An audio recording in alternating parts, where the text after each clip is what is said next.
बात करने वाला हूं पड़ोसी मुल्क बांग्लादेश की। आप कहेंगे बांग्लादेश की चर्चा, बांग्लादेश इतना महत्वपूर्ण क्यों हो गया? यह तस्वीरें कुछ गवाही दे रही हैं। बांग्लादेश में तख्ता पलट हो गया है। वहां की प्रधानमंत्री शेख हसीना 2008-9 से प्रधानमंत्री थी लगातार। उन्हें देश छोड़ना पड़ा। सेना ने नियंत्रण ले लिया है बांग्लादेश का। हेलीकॉप्टर से पहले उड़ी और उसके बाद हवाई जहाज के जरिए हिंडन एयरबेस गाजियाबाद से सटा हुआ दिल्ली में वो पहुंच गई हैं। शरण मांग रही हैं इंग्लैंड से, जिसने मना कर दिया है। अभी फिलहाल भारत की मेहमान हैं, पर इसके मायने क्या हैं जो ये बांग्लादेश में हुआ और ये क्यों हुआ, ये समझने की बहुत जरूरत है। और भारत पर इसके क्या असरात हो सकते हैं, क्योंकि भारत से सटी हुई है सीमा। बांग्लादेश दरअसल अस्तित्व में आया, इसका जन्म ही जो हुआ उसमें भारत ने दाई की भूमिका निभाई थी। भारत की वजह से ही बांग्लादेश अस्तित्व में आया। अब उस बांग्लादेश में यह अस्थिरता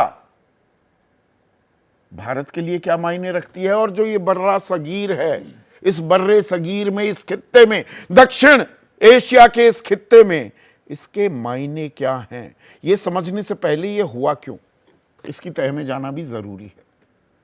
बांग्लादेश पिछले कुछ सालों में लगातार बात हो रही थी, एक जबरदस्त इकोनॉमिक स्टोरी था, आर्थिक सफलता, सकल घरेलू उत्पाद यानी कि विकास दर भारत से भी आगे चली गई थी, इंटरनेशनल डेस्टिनेशन हो गया था। बाहर आप जाएं, मेक इन बांग्लादेश एक लेबल के तौर पर आप देख पा रहे थे। तो उस बांग्लादेश में यकायक लाखों की तादाद में भीड़ सड़कों पर क्यों उतर आई? इतना असंतोष, इतना गुस्सा, और इसमें सबसे ज्यादा पुट युवाओं का। इसके पीछे आरक्षण, हमारे देश में भी आरक्षण की बड़ी चर्चा होती है, और कोटा विदन कोटा, ना सिर्फ दलितों के लिए, जो पिछड़ी जातियों के लिए कोटा विदन कोटा की बात चल रही है, जातिगत जनगणना की बात चल रही है, वो तो अभी ठंडे बस्ते में डालने की कोशिश हो ही रही है। एक क्रीमी लेयर का कॉन्सेप्ट और खड़ा कर दिया है सुप्रीम कोर्ट ने, और ये सब आरक्षण से जुड़ा हुआ है। आरक्षण मतलब रोजगार। अब 1971 में जब बांग्लादेश बना, तो उस अभियान में, उस मुहिम में, उस आंदोलन में जिन जिन बांग्लादेशियों ने शिरकत की थी, योगदान दिया था, यानी कि वहां के स्वतंत्रता सेनानी जो थे, उनकी पुश्तों को, उनकी नस्लों को आरक्षण दिया गया नौकरियों में, 30% आरक्षण। अब उसे शेख हसीना सरकार ने एक चतुर, स्मार्ट बाय हाफ इसे कह सकते हैं, राजनीतिक रणनीति के तहत उसे हटा दिया। क्योंकि लोग कह रहे थे कि भाई उनको दे दिया, उनकी एक पुश्त को, एक नस्ल को दे दिया, बहुत है, दूसरी को दे दिया वो भी, अब तीसरी भी, ये ताउम्र क्यों चलता रहेगा? और आरक्षण का ये खेल होता है, ये कभी रुकता नहीं है। तो शेख हसीना ने कहा कि हम हटा देते हैं, पर उसको बहाल कर दिया हाई कोर्ट ने। फिर वो सुप्रीम कोर्ट में गया तो भी 5% पर आ गया। अब 5 का भी उसमें 2 और जुड़ गया था, 7% हो गया। इसका समर्थन कर दिया शेख हसीना ने कि भाई ये तो अदालत का अब फैसला है, मैं क्या करूं। लोग सड़कों पर आ गए, उग्र हो गया आंदोलन, लगभग 200 युवाओं की मौत हो गई, और इसमें 100 जुड़ गए। अभी पिछले रविवार यानी कि कल गोलियां चली, और प्रदर्शनकारी छात्रों को, युवाओं को रजाकार कहा गया। रजाकार कौन थे? 1971 में जब बांग्लादेश बन रहा था, तो जो पाकिस्तान, वो पाकिस्तान का हिस्सा था, जो पाकिस्तान के वहां पर समर्थक थे, उन्हें रजाकार कहा जाता था। और वहीं बात ना थमते हुए या रुकते हुए शेख हसीना ने इन छात्रों को आतंकवादी भी कह दिया और हिंसा भड़की। कल 100 युवा उनकी मौत हो गई। सेना ने भी कहा कि भैया अब बहुत हो गया, ऐसे काम नहीं चलने वाला, आप जाइए यहां से, तशरीफ का टोकरा ले जाइए इस देश से, हमें चलाने दीजिए। तो शेख हसीना आज दोपहर में भागी भागी दौड़ी दौड़ी वो अब भारत पहुंच चुकी हैं। अब वो भारत की एलाय थी और इस खित्ते में, बर्रे सगीर में, हमें एलाइज की आजकल एक दरकार हो गई है, कमी महसूस हो रही है। अभी 1 अगस्त को ही देश के विदेश मंत्री एस जयशंकर ने कहा कि managing India's relationships with its neighbouring countries is difficult due to historical context, the size of these nations and sociological differences. कि ये एक कठिन सवाल होता जा रहा है।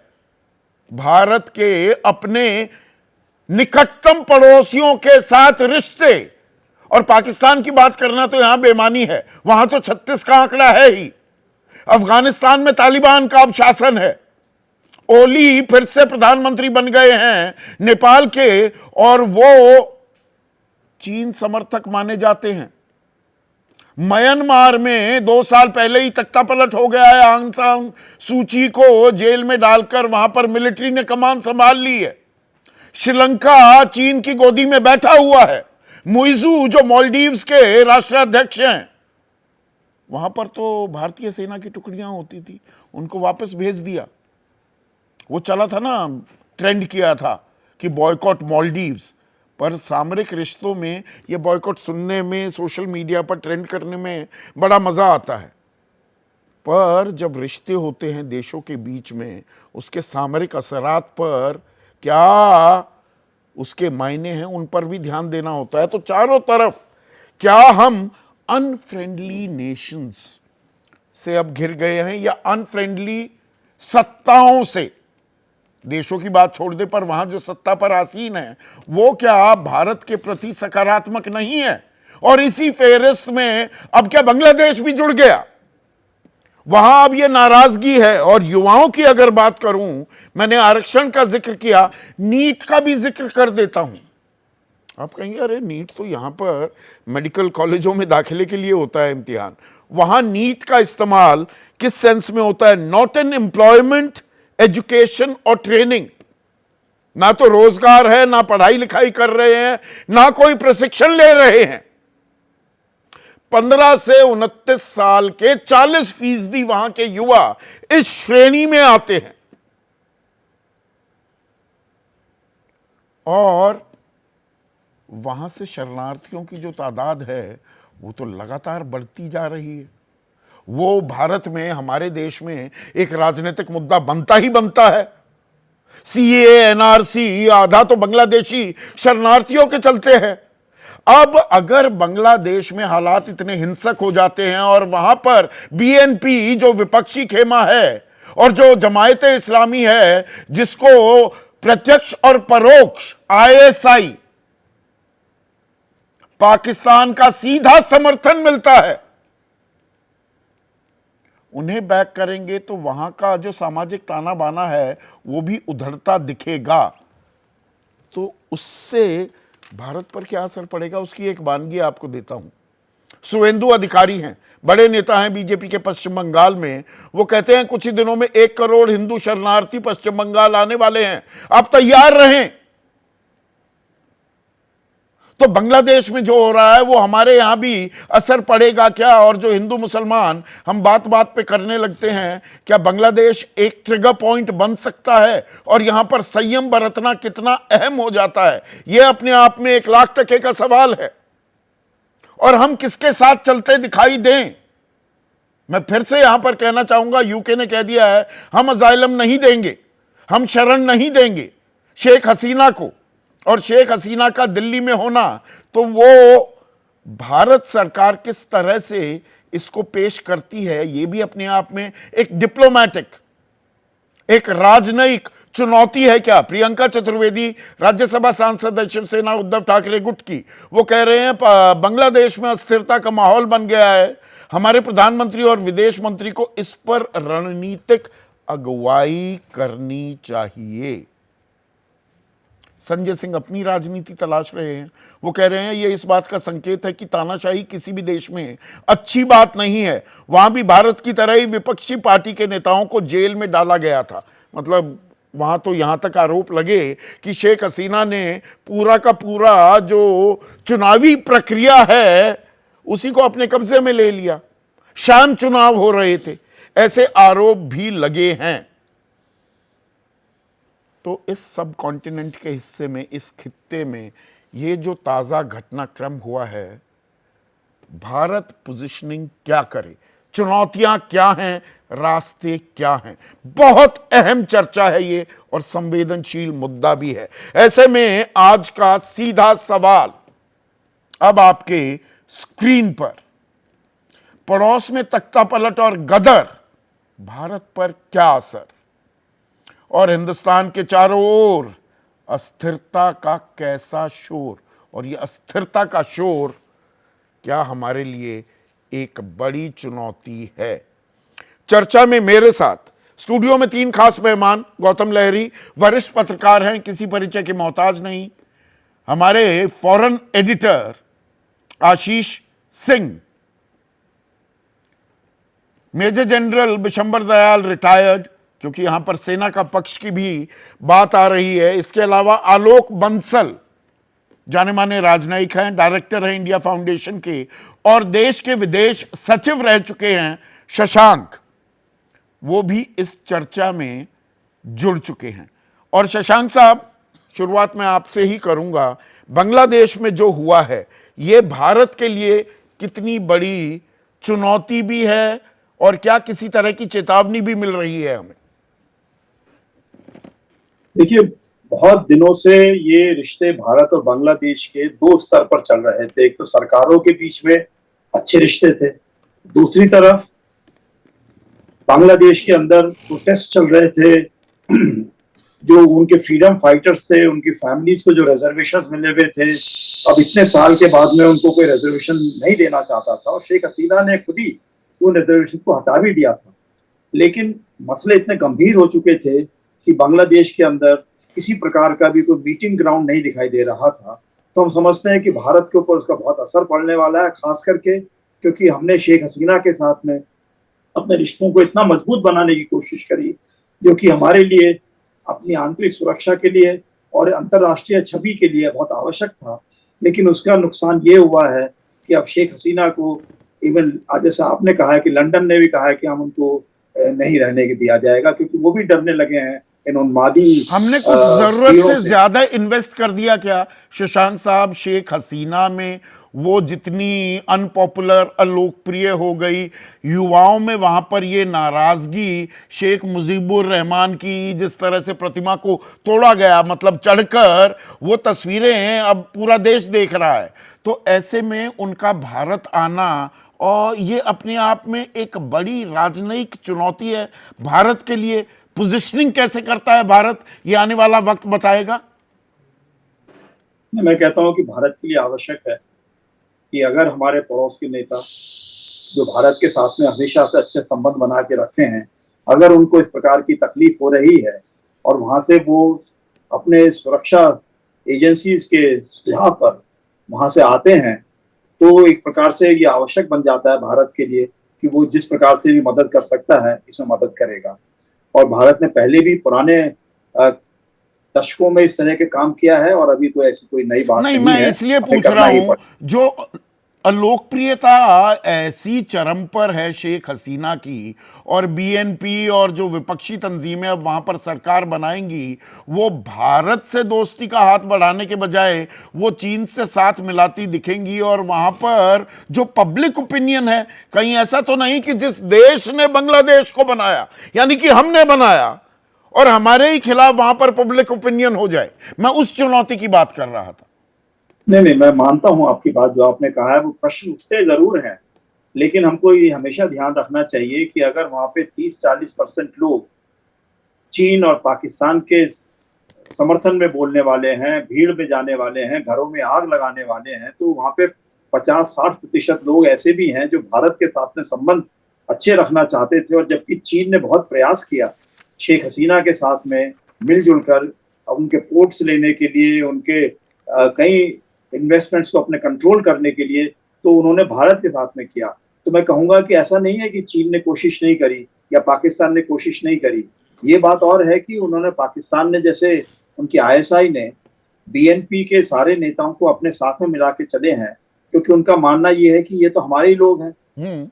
हमेशा से इन्होंने पाकिस्तान का ही समर्थन किया है और उनको ये लगता रहा कि चीन तो समर्थन देगा ही, हमारा स्टील फ्रेंड है।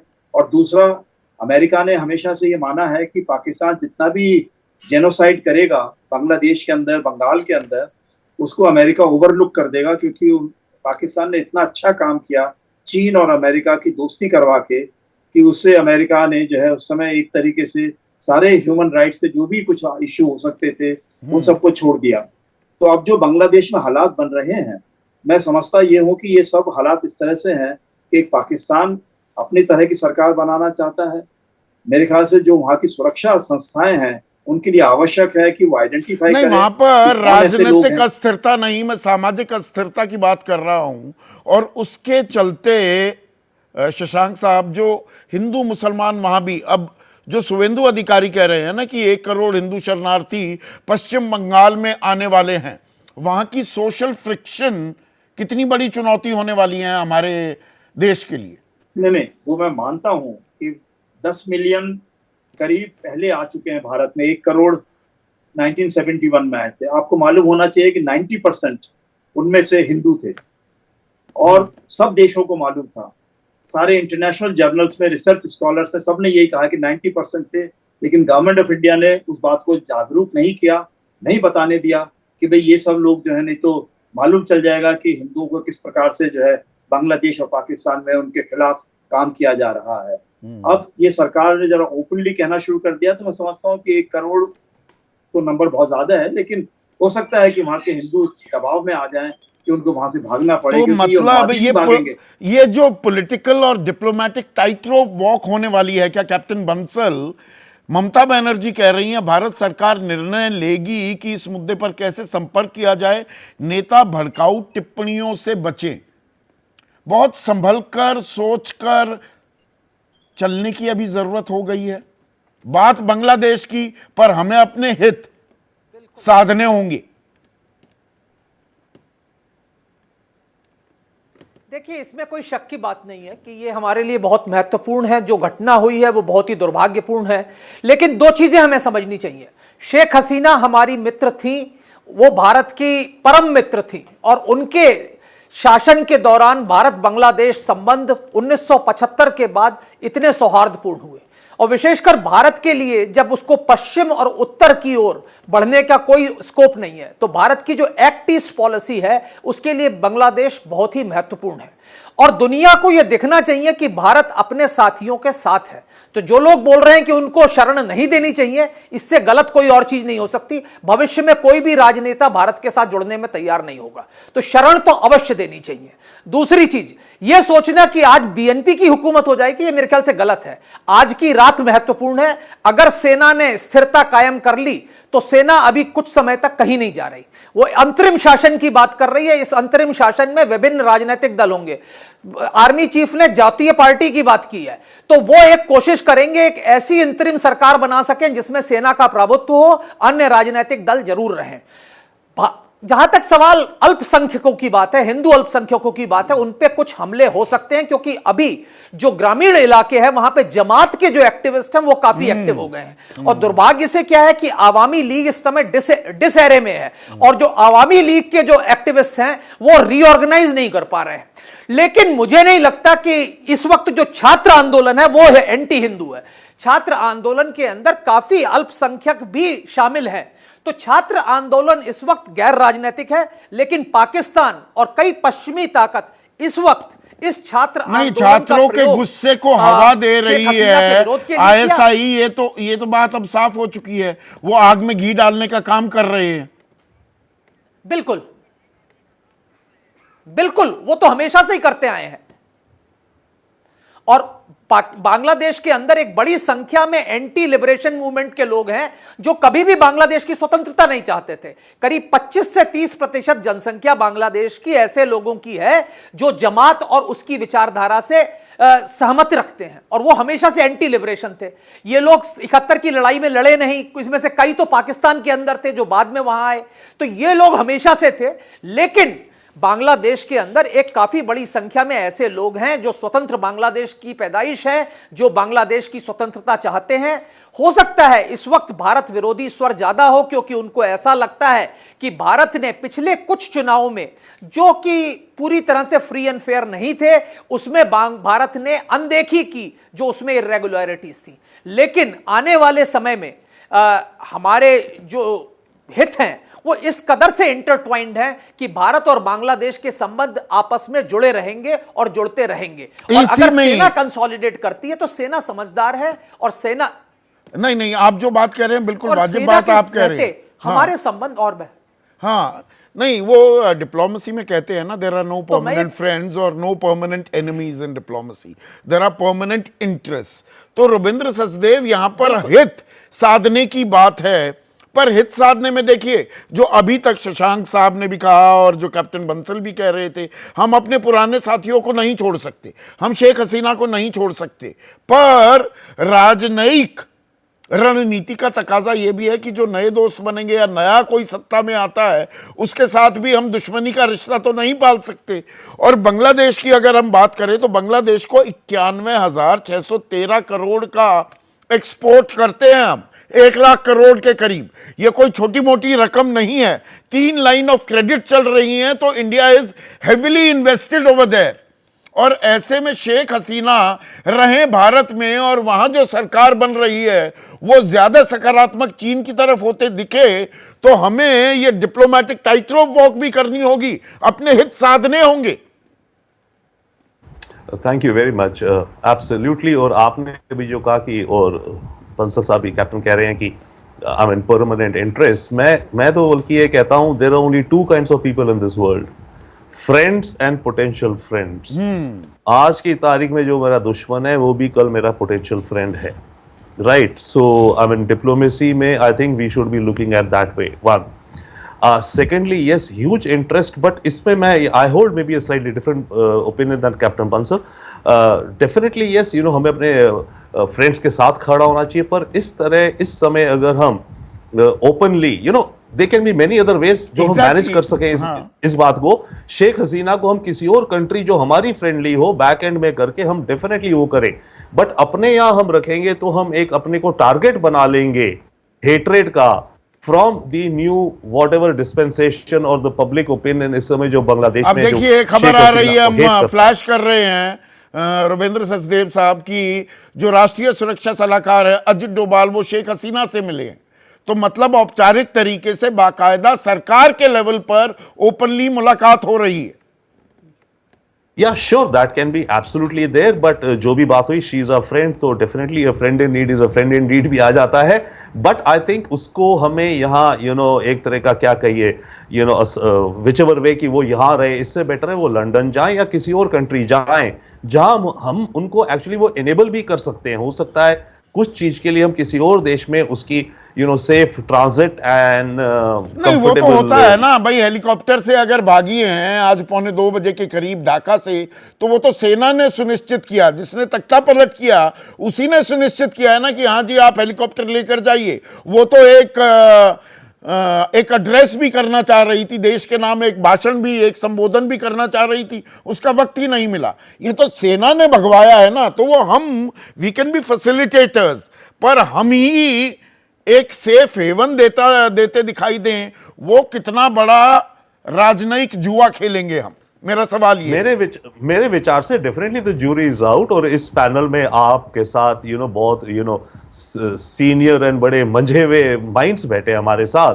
पर मेरा हम्बल ओपिनियन ये है कि हमें ये नहीं करना चाहिए, क्योंकि हम नीडलेसली एक टारगेट और बन जाएगा। ऑलरेडी इंडिया आउट का पूरा कैंपेन चलता था बांग्लादेश में, याद है, वो शुरू हुआ था, उसके आवाजें और उठेंगी बांग्लादेश के अंदर। और ये एक और देखा जाएगा कि देखो हमारे देश की कल्प्रेट और उसको इंडिया ने शय दे दी है। तो हम अपने को एक्सपोज शायद थोड़ा और ज्यादा हो जाएंगे। इन एनी केस हम काफी एक्सपोज्ड हैं टू बांग्लादेश राइट नाउ, उनकी पब्लिक ओपिनियन में जो भी होगा। But my humble opinion would be that we should not do it. हम अपने को कुछ हद और तक ये तो बांग्लादेश तक, जनरल दयाल, बांग्लादेश तक सीमित नहीं है। मैंने बर्रे सगीर जो शब्द का इस्तेमाल किया, जो ये साउथ एशिया, ये जो खित्ता है, हिस्सा है, इसमें अगर हम अफगानिस्तान से शुरू करें, पाकिस्तान की बात नहीं करेंगे, वहाँ तालिबान, वो हमारे प्रति कोई मित्रता का भाव लिए बैठे तो है नहीं। अब ओली बन गए प्रधानमंत्री नेपाल में, वो चीन से काफ़ी उनकी गर्मजोशी है। म्यांमार में सैनिक तानाशाही चल रही है। श्रीलंका गोदी में बैठा हुआ है चीन के। मुइज़ू का मैंने जिक्र किया ही मालदीव्स में। तो हम क्या चारों तरफ से गिर रहे हैं ऐसी सत्ता या सत्ताधारियों से जो हमारे प्रति कुछ खास सकारात्मक नहीं है? संदीप, इसमें कोई शक की बात नहीं है कि पूरा का पूरा भारत के चारों तरफ एक अनस्टेबिलिटी है। हम बहुत दिन से, अग्निवीर के टाइम भी मैंने ये बात कही थी, अनस्टेबिलिटी है, अनसर्टेनिटी है। और यहाँ पे जो स्टेट्स हैं मोस्टली, अब अगर आज रियल में देखा जाए तो बांग्लादेश मेरे हिसाब से एक फेल्ड स्टेट है, जो एक प्राइम मिनिस्टर को छोड़ के भागना पड़ा।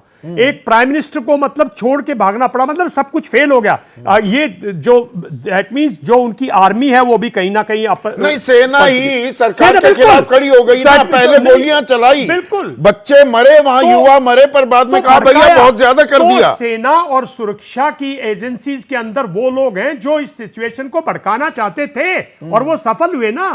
तो कहीं ना कहीं state as a state failed. मैं एक मुद्दे पर आता हूं, लेकिन जब कोई भी ऐसा नहीं हो, मेरा मानना यह है कि भारत एक मजबूत देश है और मजबूती दिखाए। शेख हसीना के टाइम पे भी वहां 40-45% लोग हमारे अगेंस्ट थे। सेना इनके होते हुए भी इन्होंने पूरी कोशिश की। मेरे कई वहां पे अच्छे फ्रेंड्स हैं जिनको मैं कई बार कहता कि हमारे यहाँ डिफेंस इंडस्ट्री ग्रो कर रही है, हम आपको कुछ, मैं डिफेंस इंडस्ट्री में हूं, हम आपको कुछ सप्लाई कर सकते हैं। वो कहते हैं इंडियन सामान नहीं चाहिए, वहां की फौज बोलती है ये। तो वहां एंटी इंडिया एलिमेंट है। अगर शेख हसीना के पास, भाई हम कह रहे, मैं किसी को नहीं कह रहा, सब बड़े अच्छे मित्र हैं और बड़े, भाई छोटा सा मुल्क इंग्लैंड क्यों ठेका ले? अरे भारत एक मजबूत मुल्क है, एक कंट्री की, हमारे नेबरिंग कंट्री की आई है। This the time to send message to the world कि वो हमारे सपोर्टर थे। एक also message to the new government कि we will deal very strongly. हमारी पॉपुलेशन है इस टाइम पे, मैं समझता हूं मतलब शेख हसीना के साथ पुरजोर तरीके से, पूरे जोर से समर्थन के साथ हमें खड़ा होना बिल्कुल चाहिए। और जो वहां पे सरकार बनने जा रहे हैं उनसे डायरेक्टली बात करो। आज के दिन डोवल साहब को, उनके जो चीफ है, उनसे डायरेक्टली बात करनी चाहिए। हमारा वहां इंटरेस्ट है, हमारे इंटरेस्ट हार्म नहीं होने चाहिए, हमें पीछे नहीं मुड़ना चाहिए। ये 8 महीने से, मैं तो कह रहा हूं हमारी सिक्योरिटी एजेंसीज को पिछले 1 साल से इंटेलिजेंस एजेंसीज को मॉनिटर करना चाहिए था। हम तो पिछले 2 महीने से मैं बार बार कह रहा हूं कि बांग्लादेश जो है वो उल्ट पुल्ट के, स्टूडेंट एजिटेशन एक फसाड मिल गया। बहुत दिन से एक साजिश चल रही थी कि शेख हसीना को किस तरह से भगाया जाए। देखिए उसने डाइल्यूट कर दिया, 7% रिजर्वेशन रहेगी। उन्होंने, स्टूडेंट ने पहले ही नहीं बोला था शेख हसीना कटा दो। उनकी डिमांड थी भाई किसी तरह से जो मिनिस्टर जो इन्वॉल्व है, जो जिन लोगों ने ये किया है उनको हटा दीजिए, हम सेटिस्फाई हो जाएंगे। They were willing to negotiate. Sheikh Hasina ने हिम्मत ही नहीं की कि जाके कुछ पॉलिटिकली कुछ ट्राई करे, तो वो भी अलूफ हो। तो aggressive diplomacy is the need of the आज के दिन इस पूरे महाद्वीप में मैं कहता हूं भारत को एक मजबूती से अपने, क्योंकि हमारा एक मजबूत मुल्क है, इस नेबरिंग कंट्रीज को मैसेज जाना चाहिए कि आप सक्सेसफुल हो गए हो। हम मानते, बांग्लादेश की पॉपुलेशन हमारे खिलाफ नहीं है इतनी, 40% लोग हमारे साथ हैं, 30-40% कभी भी साथ नहीं थे, 10-20% न्यूट्रल पीपल हैं वहां, जैसे भी किसी कंट्री में होते हैं, वो वक्त के हिसाब से बदल लेते हैं। वहां इन्फ्लेशन है, वहां अनएम्प्लॉयमेंट है, वहां फर्जी कागज बना बना के देश की प्रोस्पेरिटी दिखा रहे थे। एक उनका हॉजरी सेक्शन जो उनका जो क्लोथिंग जो भी है वो एक प्रॉस्पर कर रहा था दुनिया भर में, उससे उनकी इकोनॉमी रिवाइव हुई थी। वरना वहां एजुकेशन, ये सब चीजें पिछले 3-4 साल से नीट की श्रेणी, मैंने बोला मुद्दे हैं, नॉट एन एम्प्लॉयमेंट, एजुकेशन और इलेक्शंस में जब ऑपोजिशन नहीं पार्टिसिपेट किया, तो मैं समझता हूं शेख हसीना को कहीं ना कहीं बेल रिंग करनी चाहिए थी और उसके बाद कोई करेक्टिव एक्शन लेने चाहिए थे। वो she is failed as a leader also, मानना है वो भी था ना, मतलब ऑटोक्रेसी से वो टोटलिटेरियन नहीं, नॉमिनेटेड लोग इसी किस्म का फीडबैक देते हैं। उन्होंने को जो नॉमिनेटेड लोग थे वो फीडबैक देते रहे, वो तो कल तक भी फीडबैक दे रहे थे, कल भी गोलियां चला रहे थे, और वरना सेना ने लास्ट मिनट पे ना एड्रेस करने दिया और कहा आप भाग जाइएगा नहीं तो आप मारे जाएंगे। तो शी जस्ट रन अवे।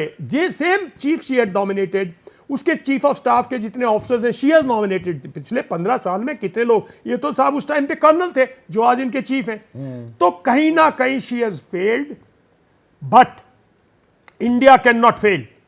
और अगर आज आप शेख हसीना से हाथ धोते हो तो मेरा मानना यह है कि आप एक आप स्ट्रेटेजिक बैटल लूज करते हो आईएसआई को। बहुत अहम बात यहां पर कह रहे हैं गौतम लहरी साहब, जो जनरल दयाल कह रहे हैं, अब यहां पर अग्रेसिव होने की जरूरत है, दोस्त के साथ खड़े होने की जरूरत है। जो हमारी स्टेक्स हैं बांग्लादेश में, जो हमने इन्वेस्ट कर रखा है, हम उसमें पीछे नहीं हट सकते। ये सिर्फ डिप्लोमेसी की बात नहीं है, इसमें राजनीति भी कहीं ना कहीं छिपी हुई है। ये नहीं कि ऐसा पब्लिक ओपिनियन हमारे खिलाफ हो जाए और यहां पर वो शरणार्थियों का रेला आता दिखे, वो भी तो जुड़ा हुआ है ना इसके साथ। निश्चित तौर पे संदीप जी, सबसे पहली बात है आपने जो शुरुआत की थी कि जो बंगबंधु का मूर्ति तोड़ने का, मैं कहता हूँ जो फंडामेंटलिस्ट इस्लामिस्ट है वो मूर्ति में विश्वास नहीं करते हैं। इसके साथ सारे बांग्लादेशी का क्षोभ है बंगबंधु के ऊपर, ये जनरल अति सरलीकरण हो जाएगा। ये मूर्ति वहाँ पे पहले भी तोड़ा गया था, जब उसका कोर्ट के सामने कोई मूर्ति लगाया गया था वो भी तोड़ा गया था। इसके साथ ये सबूत है कि ये जमायत इस्लामी, ये फंडामेंटलिस्ट फोर्स सामने आ चुका है। अभी इसलिए इंडिया को सतर्क रहने का जरूरत है, बहुत ही सतर्क रहने। अभी बांग्लादेश के साथ शेख हसीना का देखिए, वहां पे सरकार में वो फेल किया, लोगों को एड्रेस नहीं कर पाया, उनका इंटरनल मसला है, उसमें हम नहीं बोल सकते। नहीं, वो अंदर कुछ भी करे, पर वो स्पिल ओवर हमारे साथ जो हुआ पर क्या होगा, हमारा उसके लिए तैयार रहने की जरूरत है। 2001 से 2006 शेख खालिदा जिया ने सरकार चलाया, क्या हुआ हमारा नॉर्थ ईस्ट में? पूरा एकदम चौपाट हो गया था, सारे टेररिस्ट को वहां पे शरण देते थे। वो शेख हसीना आने के बाद सबने कंट्रोल किया, उसके बाद टोटली कंट्रोल वो हमारा हाथ में उठा के दे दिया। आज उल्फा नाम की कोई चीज है नहीं। हेमंत बिस्वा शर्मा कहता था आज हम रात में आराम से सोते हैं बिकॉज ऑफ शेख हसीना। तो ये हमारे लिए जो काम किया है वो अपना। तो अब ये कितना बड़ा चैलेंज है शेख हसीना को वहां से बेदखल किया जाना, तख्ता पलट किया ये जाना। तो देखिए, ये तो जो कहा है उन्होंने सही कहा कि ये तो एक फेलियर तो है ही, हमने एनालिसिस नहीं कर पाया है, बात तो सही है। 7 जनवरी चुनाव के बाद से ही उनका प्लान चल रहा था। ये सोचना चाहिए सबसे बड़ा, हम सब कुछ समझ सकते हैं, इतना बड़ा हमारा ताकत है, इंटेलिजेंस एजेंसी है, हम इसमें क्यों नहीं समझा कि ये कुछ दिन अब तो पब्लिक में आ चुका है ना। Russian spokes person foreign ministry का बोल दिया था कि बांग्लादेश में शेख हसीना जीतने के बाद क्या होगा, अरब स्प्रिंग होगा, उनका अनाउंसमेंट था ऑफिशियल, वो छपा है। तो इसके लिए इनको भी हम लोगों ने दरकिनार किया। तो बात यह है कि अभी जो स्थिति अभी इंडिया का स्टेक है, इंडिया का नॉर्थ ईस्ट जो हमने बनाया तो था, कनेक्टिविटी दयाल कह रहे थे, यस गौतम साहब बोल रहे हैं, अजित डोवाल बात कर रहे हैं शेख हसीना से। अजित डोवाल को या एस जयशंकर को सीधे वहां की सेना, वहां के जो लोग अभी अंतरिम सरकार की कमान सो कॉल थामे बैठे हैं, हमें संपर्क सीधा अभी साधे रखना चाहिए उनके साथ। संपर्क मुझे आई डोंट नो, मुझे बोलना नहीं चाहिए, लेकिन हो सकता है कि हमारा सिक्योरिटी एजेंसी उनका आर्मी के साथ संपर्क है। देखिए वहां का आर्मी हसीना को जाने के लिए सेफ पैसेज दे रहा है। हाँ, ऐसे आराम से नहीं हो रहा है। हाँ। आराम से नहीं हो रहा है। और यहाँ तक एक हेलीकॉप्टर है, कहाँ का एक हेलीकॉप्टर से पूरा दिल्ली तक आना संभव नहीं है। बीच में आउट जगह पे उतरा, रिफ्यूलिंग हुआ, तभी दिल्ली आया है ना। दिल्ली हिंडन जो आया है, अभी हो सकता है कि कुछ दिन के लिए बाकी कोई देश राजी होगा तो उसके वहाँ कुछ दिन छड़न लेंगे कि यहाँ पे सच है कि एंटी इंडिया। नहीं, पर इसमें एक और चुनौती ये भी है क्या गौतम लहरी, एक लाइन आपको बोल दूं, प्लीज। बंगबंधु का जितना असैसिनेटर है वो तो अमेरिका कनाडा में बैठा है, थोड़ी उसके साथ कोई रिलेशन खराब हुआ। आप जो तर्क देंगे जो आप जिसको हमने भगा दिया, जो अपराधी है उनको आप शरण दे रहे इसलिए खराब होगा, वो तो तर्क वो तो है। पर चीन अब अभी अपनी पैठ, अपना अपना दबाव और बढ़ाता दिखेगा, तो है, ये भी अभी एक चुनौती है, तो उसको भी तो काउंटर करना होगा ना। उनको और ये तो सिर्फ मैं इसीलिए अभी बांग्लादेश फिलहाल नहीं, बाकी जो मुल्कों के नाम में ले रहा हूं। मतलब we can't afford a situation, ऐसी परिस्थिति, ऐसा सूरत हाल नहीं होना चाहिए कि चारों तरफ से हम गिरते दिखाई दे, ये दुनिया भी में हिस्ट्री हमारा नहीं, डंका बजे और अपने पड़ोस में घिरे हुए बैठे ये हुए भी हैं। कहता है 71 में हम इसलिए इंटरवेन किया था क्योंकि शरणार्थी आए थे हमारे यहाँ। शरणार्थी अगर आ जाएंगे तो इंडिया को फाइनली कोई बड़ा स्ट्रेटेजिक डिसीजन लेना पड़ेगा। हो सकता है, आई डोंट नो, नहीं होना चाहिए। पहले तो है सरकार बनने दीजिए, हो सकता है कि we have to keep our fingers crossed. आज ही शायद मीटिंग हो रहा है वहाँ पे, अभी वहाँ पे जमायत इस्लामी कैबिनेट में होगा, जमायत इस्लामी मीटिंग में तो है। ये तख्ता पलट और गदर भारत पर असर आप कैसे आंकते हैं आशीष? देखिए, भारत के लिए तो बहुत क्रूशल है, बड़ा ट्रिकी भी है। और आप जैसा अभी सवाल उठा रहे थे संदीप जी कि अजीत डोभाल को जाकर के मिलना चाहिए था कि नहीं मिलना चाहिए था, मुझे लगता है कि गौतम दा बिल्कुल ठीक कह रहे हैं। जब तक आप मिलेंगे नहीं, यू नेवर नो, वो असर्टन करना तो बहुत ज़रूरी है कि वहाँ का सिचुएशन कैसा है, और फिर इस पॉसिबिलिटी को क्या कम्प्लीटली रूल आउट कर दें कि अब आवामी लीग का वहाँ कोई अस्तित्व नहीं रहेगा। देखिए, चुनाव से पहले भारत भरसक चाहता था कि शेख हसीना दोबारा से प्रधानमंत्री बने। कई ऑफिशियल से उस दौरान मेरी भी मुलाकात होती थी। इंडिया का कीन इंटरेस्ट था कि किसी भी तरह से दूसरे पक्ष की सरकार नहीं बननी चाहिए। जमाते इस्लामी को भी आप देखें, 2 दिन पहले शेख हसीना ने आर्मी के साथ मिलकर के बैन भी कर दिया था। तो हर वो कदम वो उठा रही थी जो कम से कम music for years of India था। इंडिया के लिए बड़ा झटका है। मुझे लगता है कि सिचुएशन को कम से कम असेस करने के लिए, समझने के लिए डोभाल साहब ने मुलाकात की होगी। अब इंडिया क्या कदम उठाता है उस पर बड़ा क्लोज वॉच रखना होगा। निश्चित तौर पर इंडिया के लिए बड़ा नेगेटिव इम्पैक्ट हो सकता है। खास करके आप देखिए, ममता बनर्जी ने जिस तरह का स्टेटमेंट दिया है, जब बंगाल की चीफ मिनिस्टर खुद ही इस बात को समझ रही है कि कहीं स्थिति बिगड़ ना जाए। बंगाल में तो देखिए, I am sorry to say this Gautam da, and correct me if I am wrong, Bengal में कंपेटिटिव पॉलिटिक्स शुरू हो गई।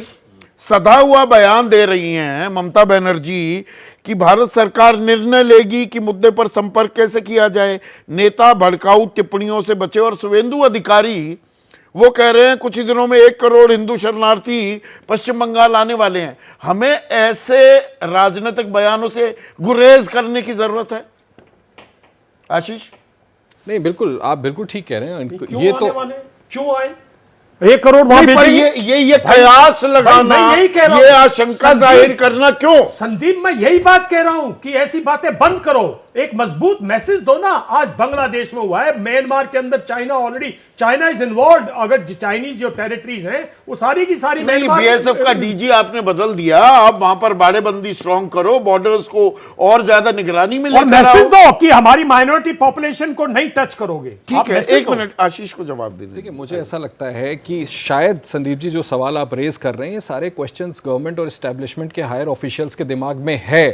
डीजी बीएसएफ को बंगाल भेजना, अजीत डोभाल का शेख हसीना से मिलना, ये इस ओर इशारा भी करता है कि भारत नहीं, राजनेताओं को ये बयानबाजी से परहेज करने के लिए बिल्कुल, भी एक जारी होनी चाहिए ना एडवाइजरी। बिल्कुल, आप तो रोटियां सेकने की कोशिश कर रही हैं। ममता बनर्जी को आइडियली इस तरह से आकर के पॉलिटिकल स्टेटमेंट नहीं देना चाहिए था। मैं उस सेंस में नहीं कह रहा हूं, मैं सिर्फ इस सेंस में कह रहा हूं कि शुवेंदु अधिकारी बिल्कुल। मुझे लगता है कि आप थोड़ी देर पहले जब आपने इंट्रोडक्शन शुरू किया था, तब आपने संजय सिंह का भी हवाला दिया था कि वो अपनी राजनीतिक रोटियां सेकने की कोशिश करें। देखिए, इस तरह के पॉलिटिकल स्टेटमेंट से मसला सुलझने वाला नहीं है। It's a very grim situation. हमारा नेक्स्ट डोर नेबर है और इस तरह की आग लगी हुई है वहां, जितनी जल्दी उसको शांत किया जाए उतना बेहतर। देखिए, अभी भी बांग्लादेश में इंडिया के कीन इंटरेस्ट इन्वॉल्व है। As me and you talk, 6000 Indians अभी वहां हैं, जिसमें से ज्यादातर कश्मीरी स्टूडेंट्स वहां पढ़ाई कर रहे हैं। उनका ख्याल कौन रखेगा? एक शहर में नहीं, कई शहर में। गौतम दा और बेहतर बताएंगे। इंडियन हाई कमीशन है, इंडियन हाई कमीशन के एक्टिंग हाई कमिश्नर्स हैं, उनके स्टाफर्स और उनकी फैमिलीज है, इन सब की सुरक्षा कौन करेगा? तो मुझे लगता है कि फूक फूक के कदम उठाना है। और शेख हसीना से मिलने का पर्पस, यस, कॉन्ट्रडिक्टी जरूर। देखिए, फिर से ट्रिकी है,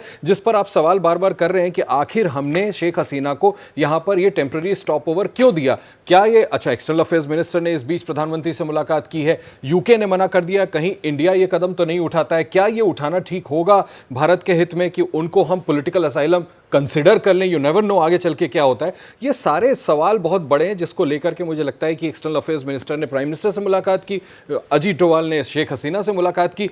इंडिया वही करेगा जो हमारे इंटरेस्ट में होगा, और हमारा इंटरेस्ट इस बात को देखने में है कि हमारे जो करीबन 6000 भारतीय अभी बांग्लादेश में हैं वो कैसे सुरक्षित रहें। अभी तो ये सिचुएशन है संदीप जी, जब मैं आपसे बात कर रहा हूं अभी ढाका का एयरपोर्ट बंद है। अभी अगर आप चाहें एयर तो इंडिया ने फ्लाइट्स भी वहां पर अब रोक दिए हैं अपनी, अब तो वहां की फ्लाइट्स भी नहीं मतलब उड़ रही। अलग से चार्टर प्लेन ले जाने पड़ेंगे और वहां से इवैक्यूएट करना पड़ेगा जो भारतीय वहां फंसे हुए हैं। वो अपने आप में एक ऑपरेशन 1-2 दिन में अंजाम में आता दिखेगा। अब वो भी तो पहले होपफुली ऐसा ना हो, ऐसी मुसीबत ना आए। देखिए, जैसे मैं आपसे बात कर रहा हूं, मुझे एक आध मैसेजेस बांग्लादेश से आ रहे हैं, मैं ऑफिशियल का नाम नहीं ले सकता, लेकिन उनका ये कहना है कि सिचुएशन थोड़ी सी बेहतर हो रही है। ये एक आपको पॉजिटिव खबर दे दूं कि जिस तरह से पाकिस्तान के आर्मी चीफ ने आज आकर के खुल करके, उनको पता था, उनको यही रियलाइज मुझे लगता है कि सबको ये आवाम को बताने की जरूरत है कि हमने उनका इस्तीफा ले लिया, उनको देश से बाहर भेज दिया और आपकी सारी मांगे मानते हैं। उसका ये असर हो रहा है कि कुछ मिनटों पहले से ये जानकारी आ रही है कि अब थोड़ी सी स्थिति सामान्य हो रही है। लिहाजा बिल्कुल आप ठीक कह रहे हैं कि मुझे लगता है 1-2 दिन का वक्त लग सकता है अगर कोई इवैक्यूएशन का प्लान इंडिया इन प्लेस करता है, अगर वहां से निकालता है। लेकिन नौबत ही ना आए तो उससे बेहतर कुछ नहीं हो सकता। लेकिन इन सब चीजों में जिसो इशारा गौतम लहरी ने भी किया कि ये तो जनवरी से, अब अगर रूस का विदेश मंत्रालय भी कह रहा है अरब स्प्रिंग टाइप की कुछ आंदोलन या वहां पर रिबेलियन हो सकता है बांग्लादेश में, भारत को अपनी विदेश नीति अपने पड़ोसियों को लेकर थोड़ा सा फिर से रीओरिएंट करने की भी जरूरत है। बहुत जरूरत है। देखिए, इसीलिए मैं कह रहा हूं संदीप जी कि जिस दौरान इलेक्शंस हो रहे थे उस दौरान बांग्लादेश से डील करने वाले कई विदेश मंत्रालय के अधिकारियों से मेरी लगातार बात हो रही थी। इसके बावजूद जो एडवाइजरी या जो जिस तरह का स्टेटमेंट रशिया की तरफ से आया था, भारत में फिर दोहराना चाहूंगा, कीनली चाहता था कि शेख हसीना की सरकार वापस आए। भारत को ऐसा लगता था कि ये जो एक्सट्रीमिस्ट एलिमेंट्स हैं बांग्लादेश में, इस्लामिक खासतौर पर जमात इस्लामी और खालिदा जिया की पार्टी, वो अगर वापस आ जाती है सत्ता में तो वो भारत के इंटरेस्ट में नहीं होगा। आज जरूर हम कह सकते हैं। खबर आ रही है मोहम्मद यूनुस, ये वही नोबेल लॉरिएट है जिनको अंतरिम प्रधानमंत्री बनाने की चर्चा हो रही है क्या? इसके मायने क्या होंगे आशीष? देखिए, ये तो आज बुलाया गया था ऑल पार्टी मीटिंग, जिसके बाद ये तय हुआ है। नहीं, ये अपने आप में ये बांग्लादेश की शान है। He can be a glue, एक गोंद हो सकते हैं। ये सबसे चर्चित बांग्लादेशी शख्सियत है। Yes, America, friend of America. America ने 3 पुरस्कार दिया। देश में विश्व में 9 आदमी हैं जिसको हाईएस्ट अवार्ड मिला है, नोबेल छोड़ के। Congress award, Congress and presidential award. Muhammad Yunus वो व्यक्ति है। हिलारी क्लिंटन का बहुत काफी नजदीक। तो ऐसे में एक आखिरी सवाल 20-20 सेकंड में जवाब चाहूंगा। शशांक साहब, आपसे मैं शुरू कर रहा हूं। देखिए, हमें अपने इत्तेसाद नहीं है, जो हुआ वो तो हम जानते हैं। भारत को तत्काल एक चीज क्या करनी चाहिए? सबसे मैं बस एक चीज जिस पर भारत की तवज्जो तरजीह होनी चाहिए। शुरुआत आपसे शशांक जी। भारत को बांग्लादेश के सुरक्षा संस्थान को बताना चाहिए कि आप अपने देश को संभालें, अपने यहाँ से जो आपका डिस्टेबलाइजेशन हो रहा है हमारी तरफ ना आने दें किसी प्रकार से भी, वरना हमको जो है कठोर कदम उठाने पड़ेंगे। और हमको कांस्टेंट कांटेक्ट में रहना चाहिए बांग्लादेश के सिक्योरिटी एजेंसीज के साथ में, और भी जो वहाँ के अवामी दल या और दल हैं जो भारत के साथ में रिश्ते अच्छे रखना चाहते हैं। तो कंटिन्यूअस एंगेजमेंट हमें करनी होगी। कैप्टन बंसल। हमें वहां की सुरक्षा एजेंसियों को बताना होगा कि हम वहां स्थिरता चाहते हैं और उनको अपने सहयोग का आश्वासन देना होगा, और शेख हसीना और अवामी लीग के लोगों का पूरा समर्थन करना होगा कि हम सरकार के साथ रहते हुए उनको असहाय नहीं छोड़ना चाहिए। उनको जितनी सहायता दे सकते हैं हमें देनी चाहिए। रविंद्र सचदेव। डेफिनेटली हमें उनको सहायता देनी चाहिए, but perhaps there can be some other way. मेरा गट रिएक्शन ये है कि हम यहाँ करेंगे तो अभी जैसे हमारे 6000 वहां फंसे हुए हैं, उनको इवैक्यूएट नहीं हुआ, इमोशंस होंगी हमारे खिलाफ, भड़केंगे। One, but secondly I will say one more thing, just FYI, Bangladesh army is as corrupt as the Pakistan army. हम पाकिस्तान आर्मी की बातें करते रहते हैं कि इनकी फौजी फाउंडेशन है, रिटायर होकर मिलियंस इन्होंने अपने घर बना लिए लंदन में और न्यूयॉर्क इत्यादि में। बांग्लादेश आर्मी का सेम खेल है sir. We should be clear. तो हाँ, उन पर इतना भरोसा ना करें। 15 सेकंड में प्लीज। ऐसा नहीं। Asylum to Sheikh Hasina, full support to her, और contingency planning to if situation arises 6000 हिंदुस्तानी स्टूडेंट्स को नहीं, बाकी भी जो लोग हमारे इंटरेस्ट हैं उनको इवैक्यूएट करने की कंटेंजेंसी कंप्लीट प्लानिंग करो और सिक्योरिटी एजेंसीज को वहां एक स्ट्रांग मैसेज भेजो कि भाई हमारे अगर हित को नुकसान हुआ तो आपको नुकसान झेलना पड़ेगा। ठीक है, गौतम लहरी साहब। शॉर्ट टर्म लॉन्ग टर्म दो प्लान करना चाहिए। भारत का ये अभी एक्सपीरियंस है, 1/11 हो चुका है। 1/11 जो हुआ था वो भी आर्मी बैक्ड गवर्नमेंट हुआ था, इस बार भी हो रहा है। उस टाइम शेख हसीना भारत में थे, तो भारत का एक्सपीरियंस पहले रहा है। इसको थोड़ा देर तक अगर बांग्लादेश का जनता चाहते हैं कि नया सरकार बने, सरकार बनने दीजिए, उसके साथ संपर्क में रखिए, लेकिन भारत का हित का ख्याल रखने के लिए सब तरह का कदम उठाने के लिए तैयार रहना चाहिए। आशीष।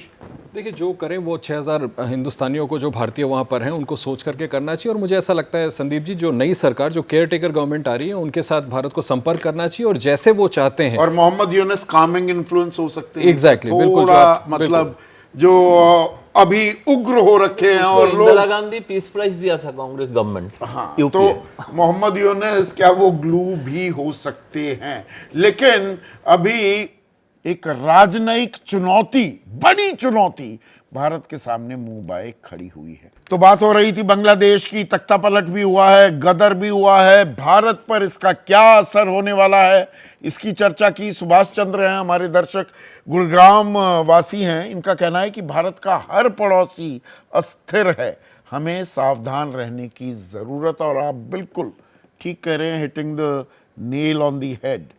ये एक बड़ी राजनयिक चुनौती है, एक चैलेंज है भारतीय डिप्लोमेसी के सामने।